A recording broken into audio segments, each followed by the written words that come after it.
Hi, you're on the Reddit Confessions channel. She was standing in my closet wearing my hoodie, my socks, and holding her phone, texting someone with that smirk she reserves for secrets. Not jokes, secrets. I was on the floor trying to find the charger she keeps borrowing and losing. She didn't see me looking up. He just gets me, she typed, thumbs flying. I froze. I didn't say anything, just sat there in the dark corner of the closet like a rejected Roomba. She caught me a second later, eyes widening, not out of guilt, but like I'd interrupted something sacred. "Oh my God, Everett," she said with a laugh that didn't reach her eyes. "You scared me." "Who gets you?" I asked, voice barely a whisper. She didn't even blink. "Fate, from work. You've met him, right?" I hadn't, not even once. "We're just friends?" she added, as if that made everything okay. Then she walked out like she hadn't just knocked over the last fragile thing I had left inside me. The next day I made pancakes. She didn't eat them, said she was too busy scrolling. She was on the couch for 3 hours posting inspirational quotes about independence and strength while wrapped in a blanket I paid for. Then came the moment, the one I can't stop replaying. "Can you pay my credit card bill this month?" she asked, not looking up. "I splurged on a few things, but I'll pay you back." I looked at her, really looked. The new shoes, the nails, the mystery perfume that didn't smell like anything she owned before. All of it whispered his name. I said calmly, "As a friend, I can only help you find a job." She blinked like I'd spoken in another language. "What?" "I thought we were just friends," I said. "And I'm the kind of friend who supports job hunting, not shopping sprees." Her face dropped like the Wi-Fi had cut mid-scroll. She didn't laugh this time. She didn't say a word. And for the first time in a long time, neither did I. The silence after I told her I could only help her find a job lingered longer than it should have. She didn't speak. She didn't move. She just sat there like someone had pulled the plug on her confidence. But I didn't feel proud. I didn't feel strong. I felt pathetic. Like a man who finally said one clever thing after years of swallowing words he should have screamed. The next morning she didn't make coffee. That was her ritual.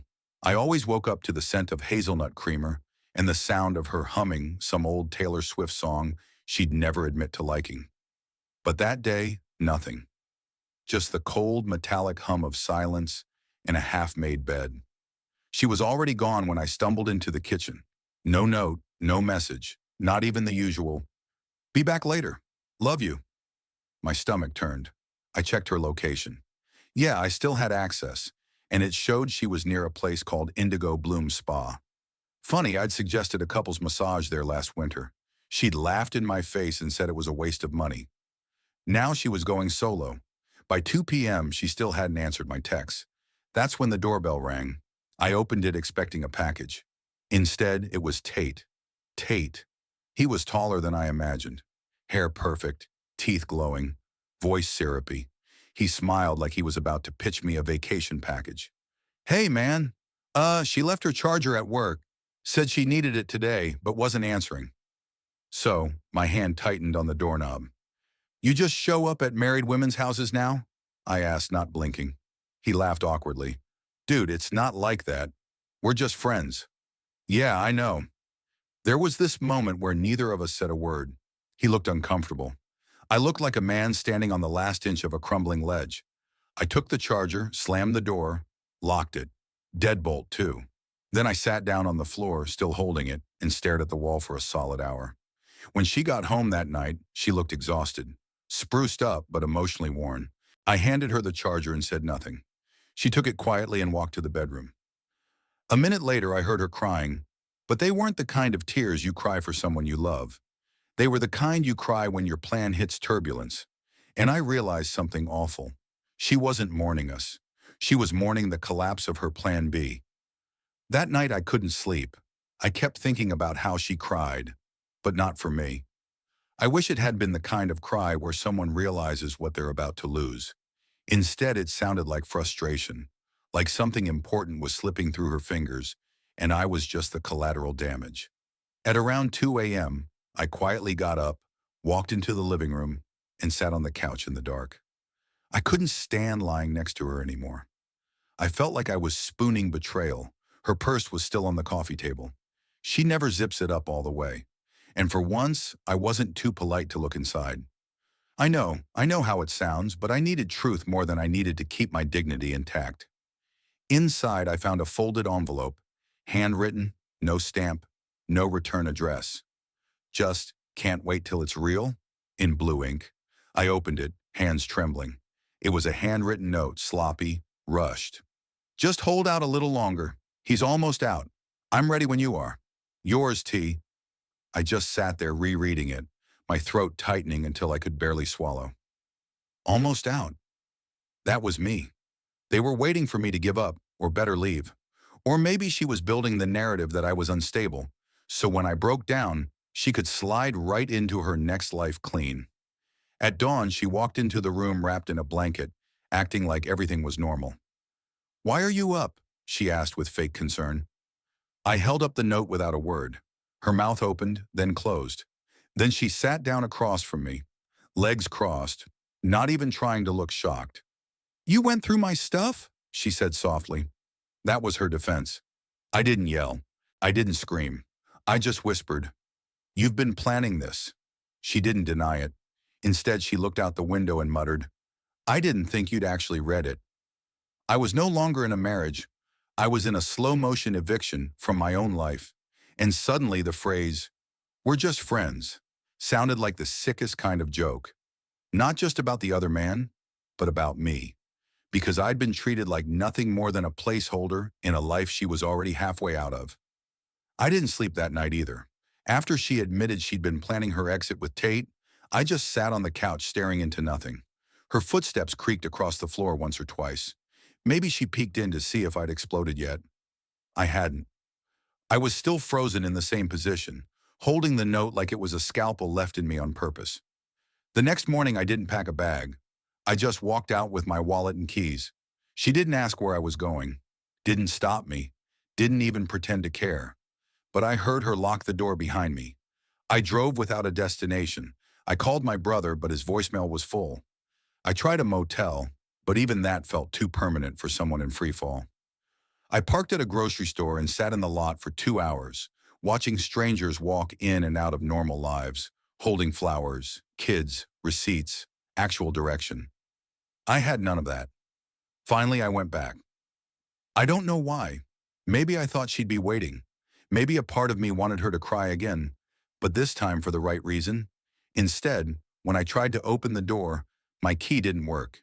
She'd changed the locks. My heart sank. I rang the doorbell once, twice. No answer. Then I got a text. "You said we're just friends, right? Friends don't get keys." I don't remember how long I stood there. I remember the wind picked up. I remember a neighbor walking past with his dog, pretending not to notice me standing like an idiot on my own porch. Eventually, I walked around the side of the house, sat down on the back steps and opened my phone. My bank app had a notification. She had just paid for a weekend getaway. 2 tickets, same spy as last week. I knew who the second ticket was for. She didn't want to leave me cleanly. She wanted to erase me quietly, neatly, as if I was just a bad habit. She finally had the discipline to quit. I wanted to scream, but I didn't. I just sat there, arms around my knees, realizing something much worse than betrayal. She wasn't just cheating on me. She was moving on without even checking if I survived. After sitting on those cold back steps for what felt like forever, I walked away from the house I once called mine. I didn't slam the gate. I didn't yell. I didn't even cry. I just left like a man who finally realized he was never part of the future being built inside those walls. I stayed the night in my car again. The next morning I remembered I still had access to our shared cloud drive. It wasn't out of malice. I just wanted to grab some tax documents. That's when I saw a new folder labeled Final Plans. My stomach dropped. Inside were PDFs, legal documents, budget spreadsheets, travel itineraries, and a file called After Everett. I opened it. It was a typed document like she was writing a pitch deck for her new life. Bullet points and all. Goals post-divorce, full control of joint account, relocate with Tate, see Airbnb booking, change health insurance, block Everett if unstable, therapy records optional, make copies. There was even a checklist. A checklist. I was listed like a canceled subscription, like she was decluttering me from her life using a Marie Kondo strategy. What gutted me most wasn't that she had planned the exit. It was how coldly organized it all was. She hadn't cried in the closet. She had calculated. She hadn't asked me to pay her bills out of need. She did it to drain me before disappearing. I scrolled down and saw notes labeled talk track if confronted. There were suggested phrases she had typed out to manipulate me. You're imagining things again. You've always been too sensitive. This is why we don't work. It hit me then. She had planned not just to leave, but to discredit me in advance so that when I inevitably fell apart, no one would believe it was her fault. That folder changed something in me. I wasn't just heartbroken. I was erased, preemptively rewritten in her story as a fragile, forgettable man. And the worst part, I had played that role for years without question. Not anymore.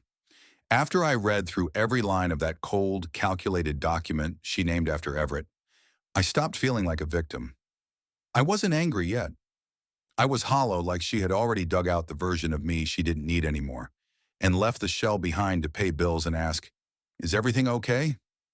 I didn't even go back to the car that night. I sat in a diner off Route 9 with stale coffee and a stale realization. She never planned to fight. She just planned for me to disappear quietly.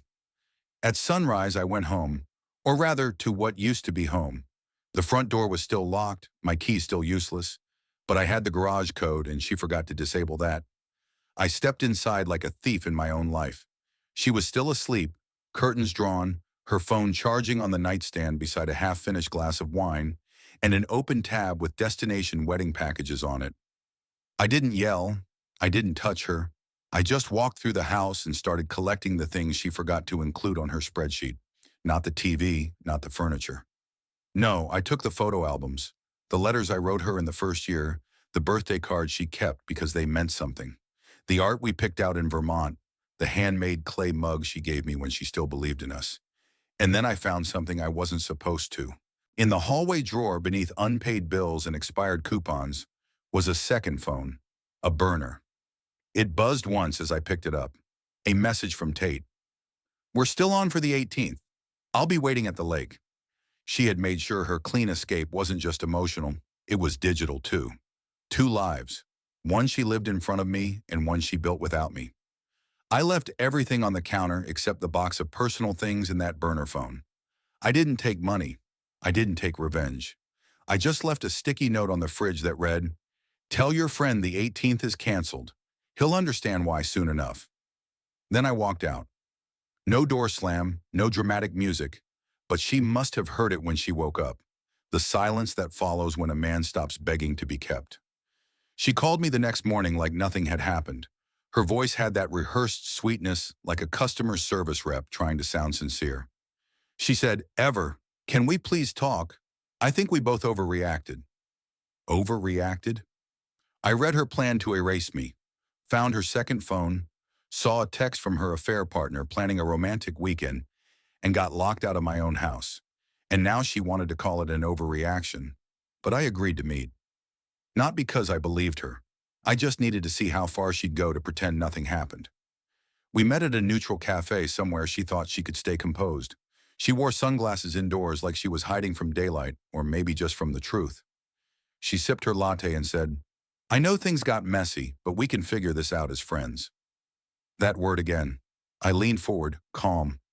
"You locked me out. You lied for months.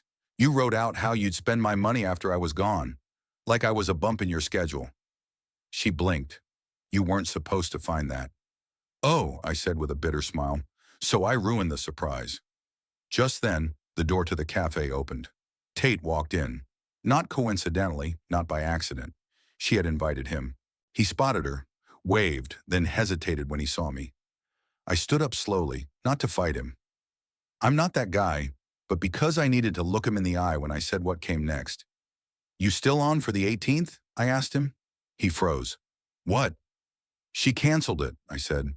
"But she didn't tell you, huh?" Her face went pale. Then I pulled something out of my jacket pocket. Not a weapon, not a threat. Just her second phone, the one she thought I didn't have. Tate looked at it, then at her. "You said you deleted everything," he muttered. Her hands started shaking. I turned to leave. Oh, and Tate, I added over my shoulder. Next time you plan to replace a husband, make sure you're not just filling a temporary role. As I walked out, I heard her start to cry. But this time, it wasn't strategic. This time, she knew the script had flipped and I wasn't playing my part anymore. After that scene in the cafe, I didn't go back. Not to her, not to the house, not to the version of me that would have once begged for answers, for closure, for one more chance. That ever was gone. Quietly, permanently, I stayed with my cousin for a few days. Just enough time to file paperwork, close joint accounts, and transfer what little I had left to a new account under only my name. She didn't call again, not once. But I heard from a mutual friend that Tate ghosted her 2 days later. Apparently, he didn't know he was just a piece of a strategy, not the prize. He was never in love with her. He was in love with how she made him feel by trashing me. I could have gone petty. I could have posted the messages, the spreadsheets, the burner phone contents. But something strange happened instead. I moved on. At first it was weird, eating dinner without waiting for her to get home, not second-guessing every purchase, not flinching every time I heard her ringtone. But then something even stranger happened. I started smiling again.